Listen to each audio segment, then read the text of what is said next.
আর বন্ধুরা, কি আছে আগে তোমাদের সবাইকে স্বাগত। আমি খুব ভালো আছি, আশা করি তোমরা সবাই খুব ভালো আছো।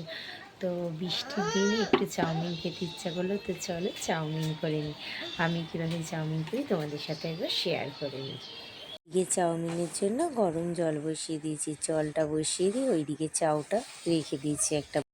এইদিকে জলটাও ফুটে উঠেছে, তো চাউমিনে জলটা দিয়ে দিই আর কিছুটা ঠান্ডা জল দিয়ে দেবো।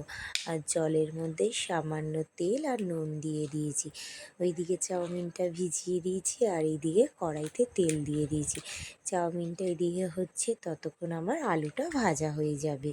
এইদিকে আমার আলুটাও ভাজা হয়ে গেছে, এবার চাউমিনটা দিয়ে দিলাম। যেটা চাউমিন দিয়ে নাড়িয়ে নেওয়ার পর বাদবাকি চাউটা দিয়ে নাড়িয়ে নিচ্ছি।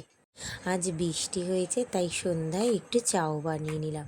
আমার ছেলে চাউ খেতে খুব ভালোবাসে জানো তো। এইদিকে চাউটা হয়ে গেছে, ওদিকে বড় অফিস থেকে চলে এসছে, হাত মুখ ওরও ধোয়া হয়ে গেছে। তো মা এইদিকে সবার জন্য চাউটা বেড়ে দিচ্ছে। তো চাউটা বাড়া হয়ে গেছে আর এইদিকে ছেলেকে খেতে দিয়ে দিয়েছে। এইদিকে আমার ছেলে ছোট্ট বলে ওর ছোট্ট বাটি ছোট্ট চামচ। তো চাউ খেয়ে নিই, আজকের মতো ভিডিও এইটুকু নিয়ে থাক, টাটা।